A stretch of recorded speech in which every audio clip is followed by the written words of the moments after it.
Last week, on A Killing on the Cape. 911, this line's recorded. What's the problem? It's Christa Worthington. I don't know what happened. I think she fell down or something. I'm sure she's dead. Her 2-year-old daughter was there nursing on her body. Okay, I'll send them right over. The crew that had pulled up the driveway had just come out, and they were somewhat distraught. And I asked them, what they had, and they told me they had a deceased female. And so I went in and just looked, and Christa was naked from the waist down, lying on her back. I put my hand on her left carotid artery. She had no pulse. I knew she was dead. I didn't know what had happened, but I thought that she had been murdered. Police in Cape Cod trying to solve their most high-profile case in decades. Christa Worthington, a fashion writer and single mother, stabbed to death in her own home. There are many different investigative methodologies, and we're going to employ every single one of them until this case is resolved. From ABC Radio in 2020, I'm Mark Remillard, and this is A Killing on the Cape.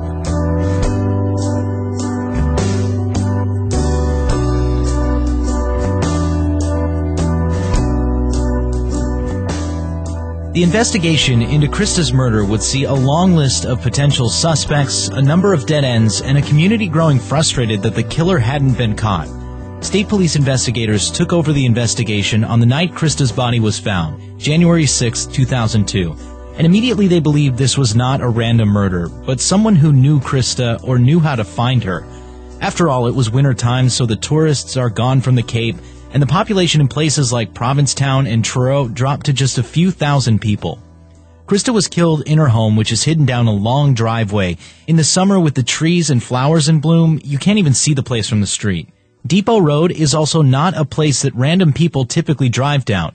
Christa's home is about a mile off Cape Cod's main highway, and remember, the town of Truro really doesn't have much to it. There are 2 post offices, a town hall, a grocery store, a few restaurants and small businesses, but there are no strip malls or food chains. People are much more likely to be passing through as they head in and out of the touristy Provincetown. So taking that into consideration, I went to 50 Depot Road with Brad Garrett, a former FBI profiler and consultant to ABC News, and asked him what would investigators look for. What about this type of crime that occurred in an area like this? This is something unseen before almost. Right. Well, statistically, if you're in a place like this, the crime rate is exceedingly low because you have so few people.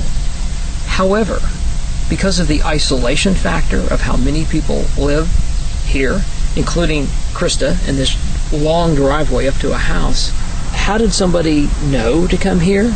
The question then is, who could fit that particular profile? And to figure that out, police had to look at everyone in Christa's life. And to know those in Christa's life, we have to know Christa.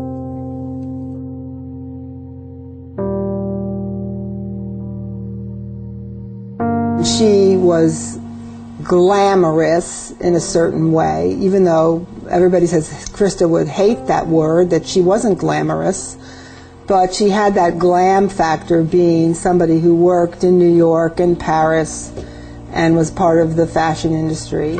Maria Fluke, the author of Invisible Eden, which dives into Christa's career as a fashion writer before her death. Secret, sex, and money. That was all in this story. But the story I was interested in was the real story.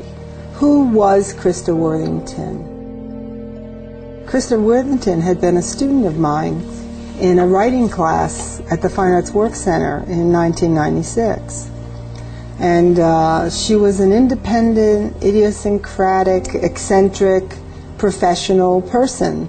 Her friends, Christa's friends, called her vivacious, sparkling. They said she had a world weariness, but it brought her great sophistication. She was a child. She grew up in Hingham, Mass., which is south of Boston, kind of Tony's suburb. Her father was a Harvard-educated lawyer. Peter Manzo, author of Reasonable Doubt and a consultant on this story. Christa was the only child. She then went to Vassar. She went to the local high school, went to Vassar, where she was among the more interesting students. And back then, this was just after Vassar became co-ed. Traditionally, Vassar was an all-women's school, and then it became a co-ed school. My name is Victoria Balfour. I was a Vassar classmate of Christa Worthington. We were classmates from 1973 to 1977. Victoria says she was in an English thesis class with Christa, and while they weren't close friends, she got to know Christa since they were both English majors. Christa was someone you would know because she was so short but interesting looking and pretty. You just knew who she was. She was one of those people. Christa would eventually become a fashion writer, but Victoria says you might not have guessed it if you knew Christa back when she was at Vassar. She wasn't into fashion at the time. She was into more hippie, peasant look. No makeup. She would wear peasant blouses and kind of long denim skirts to the ground and bandanas, those blue paisley bandanas, so you know that you see motorcycle guys wear now, but that was big in the 70s. She was just more kind of waifish hippie, and I remember her, my strongest memory of her just trudging across campus, this little person, but hugging books, probably way more than she did, but like they were her lost children.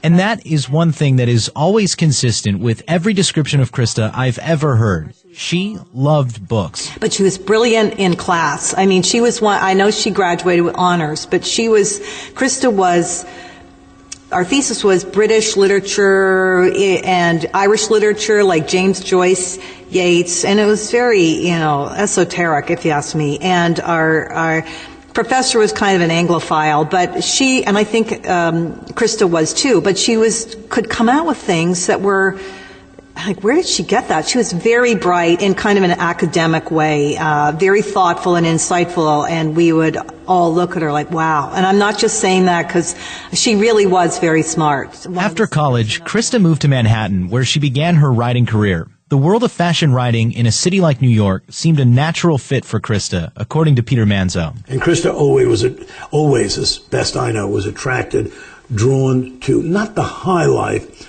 but the bohemian, the intellectual, which she found in Manhattan, obviously.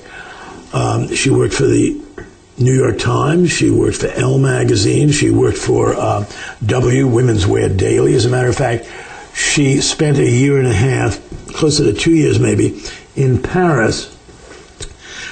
And during this period, the then editor of Women's Wear Daily in Paris either died or quit, and she ran Women's Wear Daily. She became the temporary editor of the magazine in Paris. Christa would leave Paris and return to New York, continuing a life mixed in with the glitz and glamour that came with high fashion, even in the 1990s, which saw the rise of heroin chic, subculture influence, and a turn away from the flashy 1980s. What's the look that everybody's looking for this year? Novelty. A news. This business has become more glamorous than ever. It's the prestige, and in New York, the Americans, they like that. They're impressed by the Italian designers, also the French designers, anything international. The fashion story this year is more above the waist, around the necklines, the open necklines. They like a variety of options, and this season is giving them all.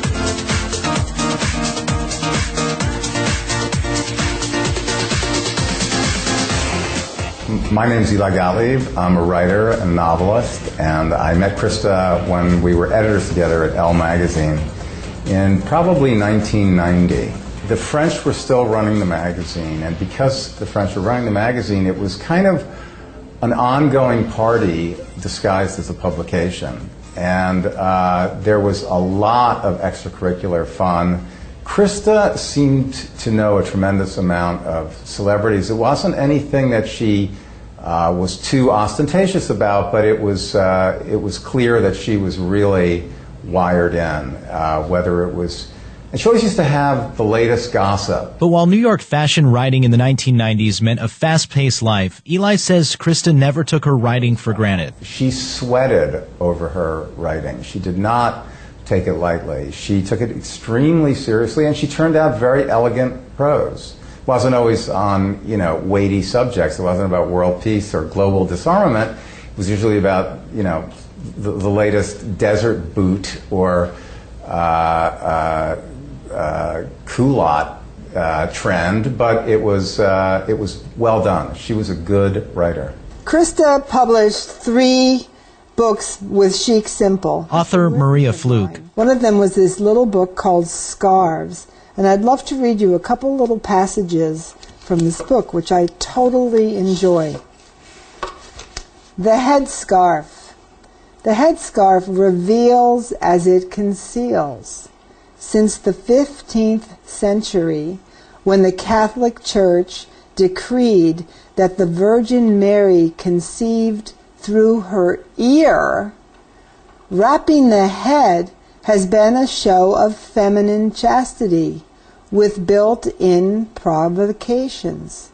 The louder the go-away message, the more audible the come hither. Isn't that great? Christa's friend Eli says as time went on, though, Christa's writing appeared to be less fulfilling for her. After she left Elle magazine, she experimented for a while. She was the antiques or collectibles columnist for the New York Times. And I think, she'd been doing this for 20-odd years, and she was beginning to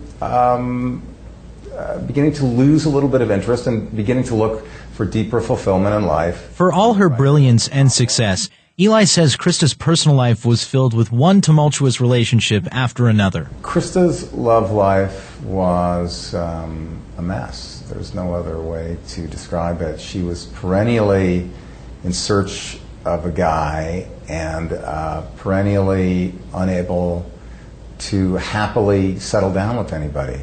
She would have relationships, but they usually would be of short duration. And as time went on, they seemed to get shorter and shorter and more erratic. The people that she was with became stranger and weirder, and every time the phone would ring, she'd have some new story to tell, and it just went from weird to weirder. Eli says Christa began to want a child, even writing some articles and appearing on some television shows to talk about it.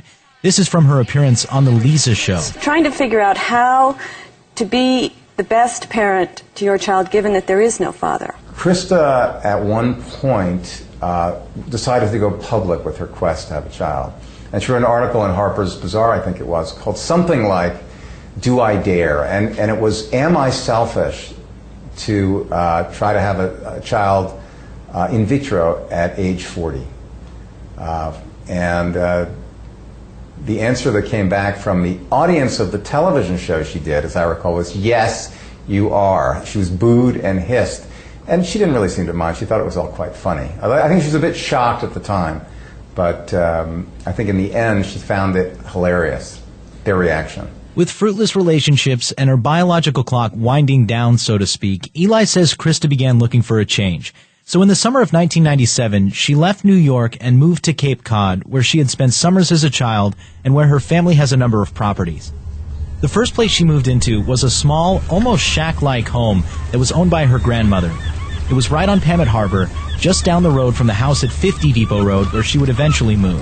In the Cape, Christa seemed to access the truer version of herself, which really was more let your hair down, walk around in flip-flops and shorts, throw the Hermes and the Givenchy to the back of the closet, and just relax. She was a more, soulful, to use a freighted word, but she was. She let herself unwind.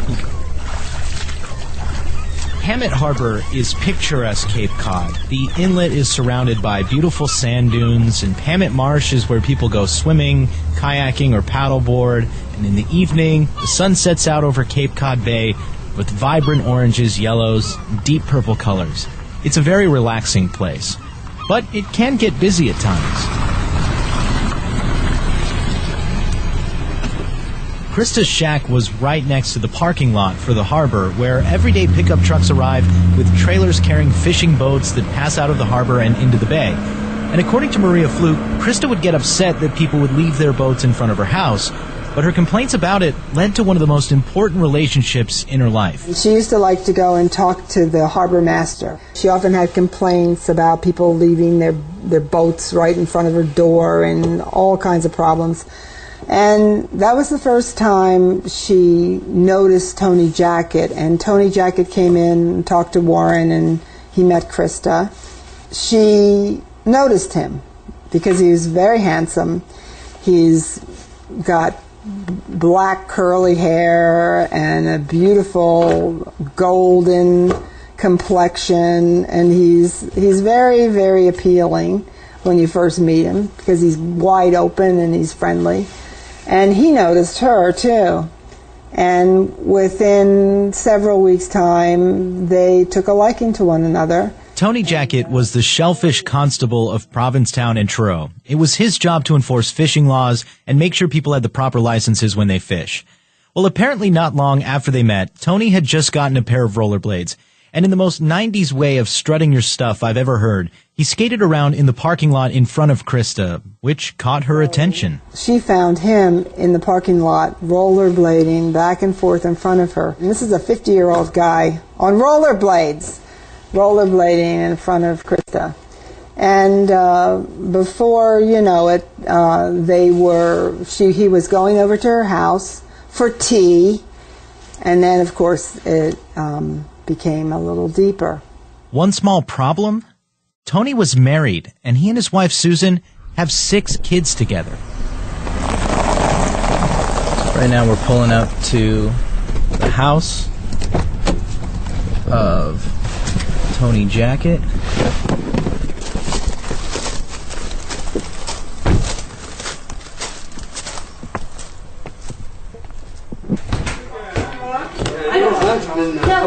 In a couple months? Yeah, Tony, I'm Mark. I'm also Mark. Make it easy on you. Mark. Today, 67-year-old Tony Jackett lives in Wellfleet. That's on the Cape just south of Truro. And like a lot of Cape Cod homes, it's hard to spot from the street, but it's definitely not as hidden as Christa's.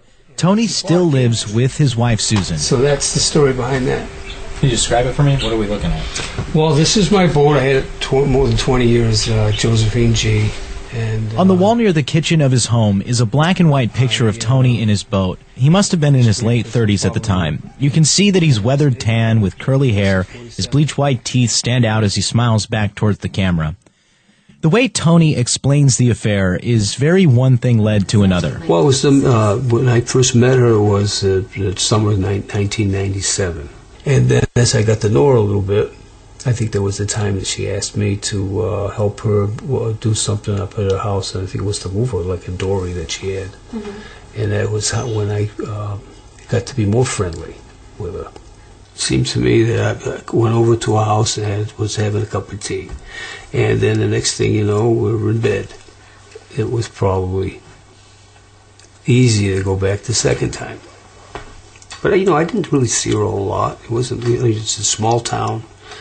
You're nervous, or at least aware that, you could be seen. Nevertheless, the affair went on. I said, I felt at that time, at that point in time in my life, I don't want to say it was a midlife crisis. It was, I was more like curious about an opportunity to explore and do different things. And I had no plan on leaving home. I certainly wasn't going to leave one family to go start another. Tony insists that Christa told him she couldn't have a baby. Christa was, after all, in her early 40s and had been told by doctors she couldn't have children.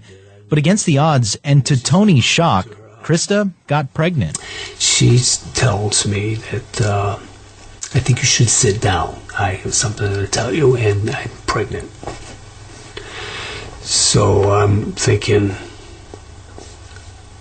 how could I be so dumb?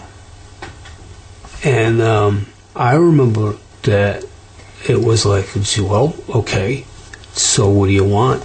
I'm not going to leave my family to go start another family. No, you don't. I don't want you to say anything because my mother's not well. I plan on going home to help take care of my mother, and this is very early on, and I might lose the child. So that we kind of left at that. And I didn't know if that was something I could keep from my wife, not for very long. And but I did manage to do that for a couple of years. I was shocked because she had me convinced that that she couldn't have children. After Christa became pregnant, the affair ended, but the secret continued. Around this time, Christa had moved out of the house on Pamet Harbor and into the home on 50 Depot Road. Ava was born in May of 1999, but it wouldn't be for nearly 2 more years until Tony would confess to his wife. At some point before April 2001, about 8 months before Christa's death, tensions between her and Tony began to rise. She had begun asking Tony to put Ava on his life and medical insurance, as well as to provide child support for her. Tony later told police that Christa had been, quote, nagging him for financial support of Ava. Christa had even gotten a lawyer involved who was threatening to garnish his wages to provide support for Ava and was asking Tony to sign a formal agreement. Tony says the agreement was set up in a way that he'd still be able to keep it all a secret from his wife, but notes that he felt pressured to agree to it or that Christa might expose their affair. And there is at least some evidence that Christa may have been thinking of exposing their tryst. At one point, Christa wrote a 5-page handwritten letter to Tony's wife, Susan Jackett, in which she wrote that she'd been having sex with Tony for some time. The letter is dripping with a sardonic tone. She talks about being in bed with Tony from 11 a.m. to 7 p.m., or maybe it's a 9, it's hard to tell. But either way, she wrote about spending all day in bed with him. She wrote about how when Tony says he was going to check on his boat, he was actually with her. She even wrote a few graphic lines about his anatomy just before capping it off with the words, "Happy Anniversary." The letter was apparently never sent, but shows that Christa, for whatever reason, may have been looking to ruin things for Tony. The letter isn't penitent. It's rather malicious. This is part of the files for my book. In the basement of consultant and author Peter Manzo's home on Cape Cod are the dozens of boxes filled with research for his book, Reasonable Doubt. This is Christa's handwriting. And in one of those boxes, a copy of Christa's diary, a window into her thoughts. As you'll note, it's a very good handwriting. I mean, she has a good script. It begins, "Comedy is the hardest thing in the world." Christa wrote in her diary about her relationship with Tony Jackett, and it shows how swept up in the affair she had become. Writing, quote, "If there was a sweeter person on earth between the hours of 8 and 9:15, I would not believe it. Tony became tender and we were made new spellbound. I love him." She even has this line about how ordering pizza in public was a thrill. Quote, "That is adultery, when ordering pizza becomes a thing of beauty." But it also shows that she had become frustrated with Tony, and then at times outright angry with him. Tony was here and could feel the quality of my complaints. Nothing was possible. All was bleak. I forced myself to stop. She also writes about her pregnancy and being alone. For me, there was no choice. Not that I'm so unhappy about it, but that the difficulties are not what I would have chosen. A child without a father, me without a mate. And she goes on.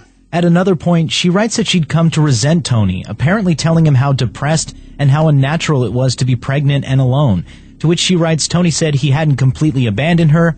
She replies, quote, "Don't do me any favors." Then she reaches a point when she seems to have had enough, writing, quote, "I'm here alone and he's living his married life. That's it, I'm out, if he can't do better than that."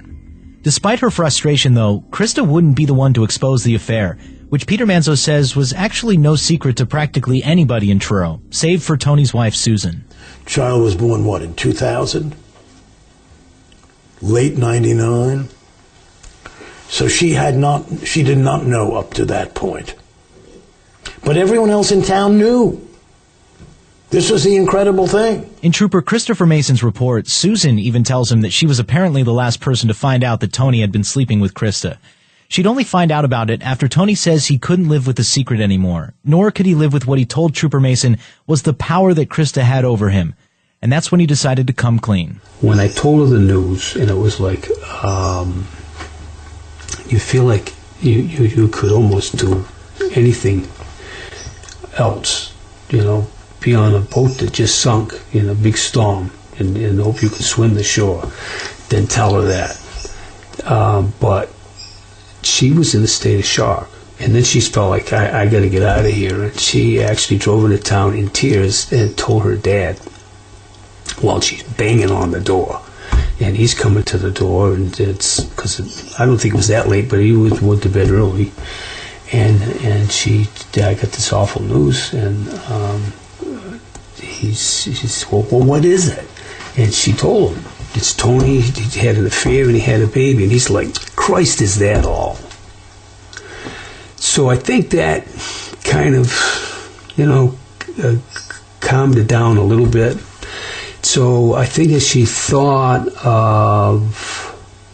she'd said, okay, I think what I want you to do is you're going to go down the hall and you're going to stay in that bedroom until I figure out what I'm going to do with you. And I remember saying, okay, all right. So I got that out of the way. So I never left. I wasn't kicked out of the house. And then we started to talk a little bit about how something like that can happen. And then we both agreed to see the therapist. In Trooper Mason's report, Tony told him that after about a month, things started to improve between him and Susan. He says Christa had given him plenty of time to get his family together, and that after adding Ava to his health insurance, Christa had stopped pursuing things with a lawyer. He also says, with everything out in the open, Christa seemed less concerned about how and what she would eventually tell Ava about who her father is. And making the situation even better was that Tony's wife, Susan, had decided that Ava should be part of the family, which culminated in Susan embracing Ava and, by extension, Christa, and all of them regularly having dinner together. An unorthodox situation, according to Peter Manzo. Christa agreed to go to the Jackets for dinner, Sundays. At this point, Susan embraced Ava. Ava's one of my children, too. Mother Earth comes to the fore. While I was at the Jacket household, there was a picture of Ava on the fireplace mantel, prominently displayed right next to a family portrait of their other children. There were other pictures of Ava around the house as well. Susan says it really wasn't that hard to accept Christa and Ava. It wasn't difficult. Once I got to know Christa, I liked her, enjoyed her company, and I just felt sorry for her dilemma, for Ava's dilemma, my children's, and I said, if Tony and I are going to stay together, we have to make this work. The Jackets and Christa continued to be involved in each other's life right up until Christa's death. The Jackets say they were getting along with Christa, but the whole situation, as odd as it is from the outside, quickly made them targets for suspicion.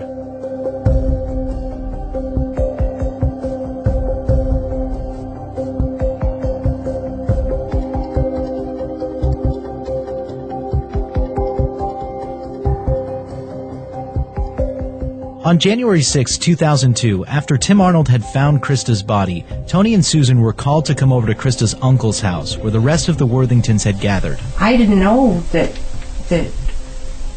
she was dead when they called Tony to go and pick Ava up. He said, come on, we're going to go pick up Ava. And something's happened to Christa. That's how he worded it. So we got in the car to go pick up Ava at Cindy Worthington's.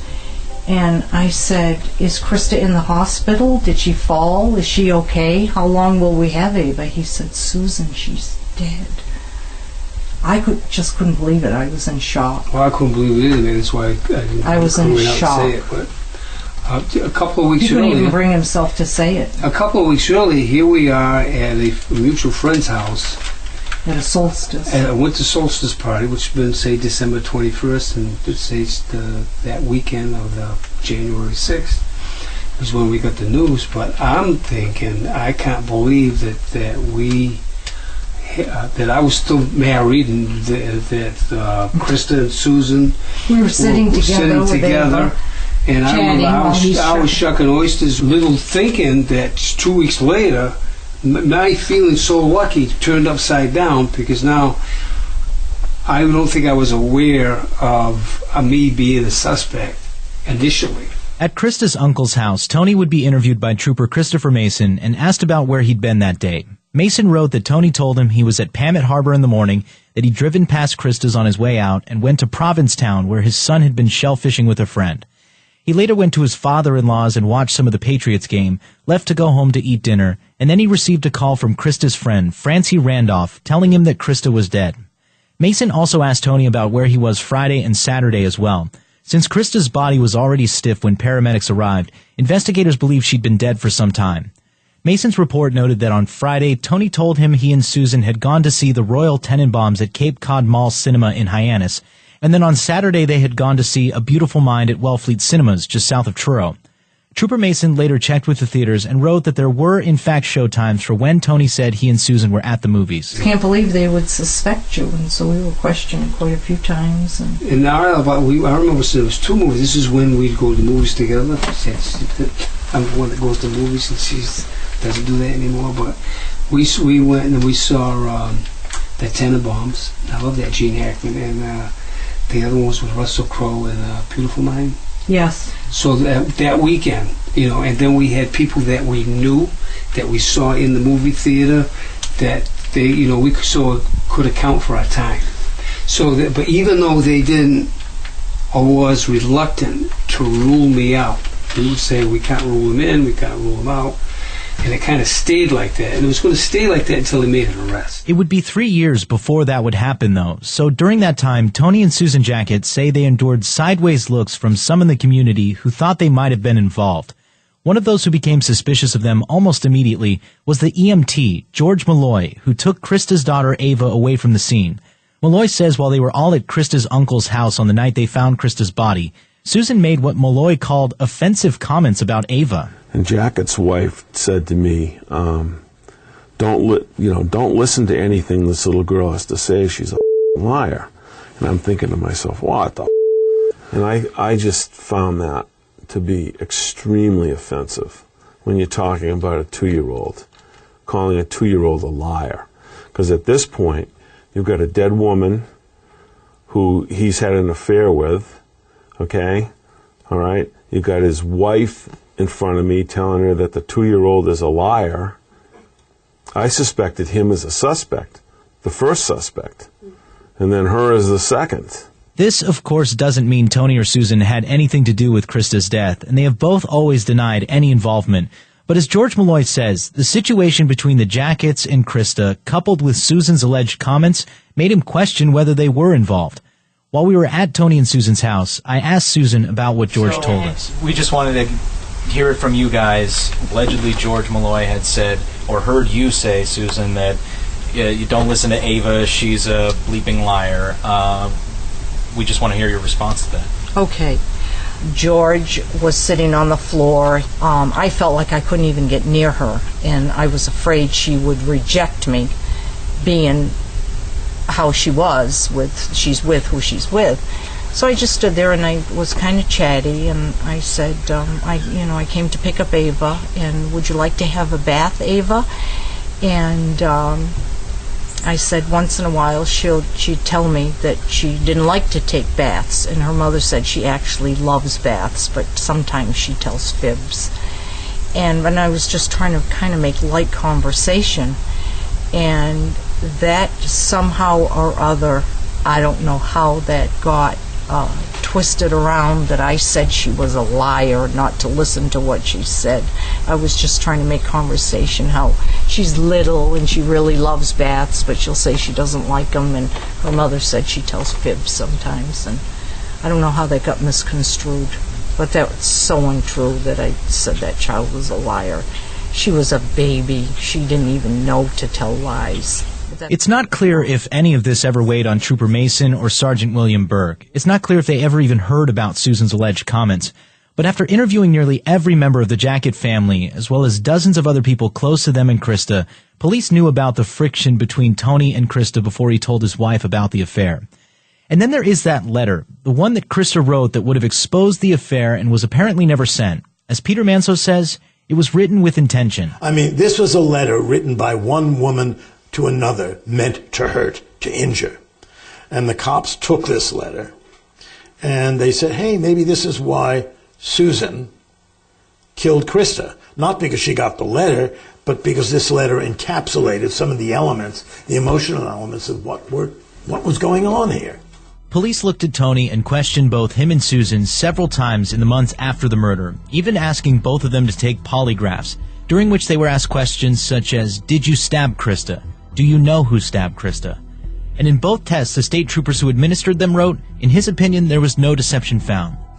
So without anything concrete to tie Tony or Susan to the murder, just some apparent hurt feelings and alleged odd reactions, as well as others backing up that the relationship between the Jacketts and Christa had been good at the time of her death, Trooper Mason and Burke's focus on them seems to have eased in the months following the murder. Each subsequent interview with Susan and Tony got shorter. For example, in his first interview with Tony, Trooper Mason's report was 7 pages. By the second, 3 pages. And by the last one, May 2nd, 2002, a little less than 4 months after Christa's murder, the interview summary, just 2 pages. Police suspicion around the jackets, though, particularly Tony, they say would still come to affect them directly. After Christa's death, they fought to get custody of Ava, but they believe the cloud of suspicion hurt their chances. And like nearly everything that occurred in this case over the next several years, the custody battle included, it would play out in the public eye. It ended with a handshake between Christa Worthington's ex-lover and her good friend, the two now fighting for custody of the child he fathered. It was because I kind of felt like I was being thrown to the wolves a little bit. This is, with all the media there, and there's such a scandal, just having the affair and the baby, and now it's like all over the news. So that was a big turnout. All of a sudden, you got media from everywhere, and at the courthouse, and I thought, oh my God, this is not something that you think is going to happen when you're trying to figure out what you're going to do the rest of your life. So the DA was there. He had gotten up to speak and said, look, we can't rule Mr. Jacket in or out as far as being someone that could have committed this crime. So I think the judge felt the safe thing to do was to award temporary custody. And a lot of times, the one that gets temporary custody most often ends up with permanent custody. It was Christa's good friend, Amira Chase, who would be awarded custody of Ava, and Ava would go to live with her near Boston. Christa had apparently named Amira as the person she wanted Ava to live with, if in case something did happen to her. So with police unwilling to officially rule anyone out, Tony and Susan say they faced public pressure for the 3 years it took investigators to make an arrest and charge someone else with Christa's murder. I was never ever called or told that I was not a suspect. But I did get a letter from the DA, and I think it was phrased as diminished. The letter that I got from Mr. O'Keefe would have been phrased in a way that my being a person of interest had been significantly diminished with whatever evidence that they had before them.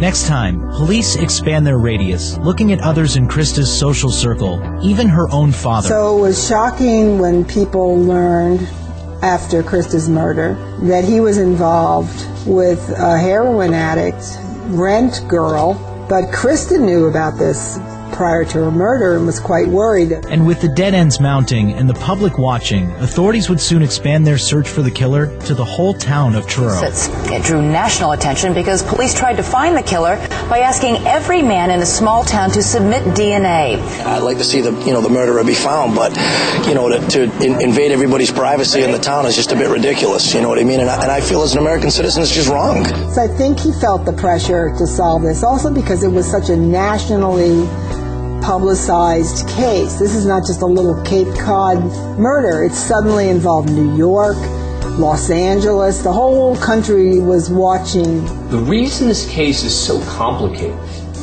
is there were so many different possible suspects. From an investigative standpoint, this case almost becomes like a game of Clue. That's next week.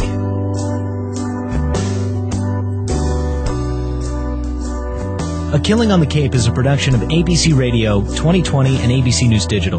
David Sloan is 2020's senior executive producer, and Terry Lickstein is our executive producer for this series. Karen Schiffman is our senior editorial producer. Episodes produced by myself, Mark Remillard, with reporting and production by Karen Schiffman, Carrie Cook, Gail Deutsch, Mark Dorian, Jeff Schneider, myself, and Jonathan Balthaser. Our website is produced by Lauren Efron. That's at abcnews.com/A Killing on the Cape. There we've got documents and other pieces from the case you can check out. New episodes every Wednesday on Apple Podcasts or your favorite podcast app. You can also find our other podcasts like A Murder on Orchard Street at abcnewspodcast.com. And mark your calendars for November 24th. That's our 2-hour 2020 broadcast special on this story, where you'll find out more about the case and you can put faces to the names.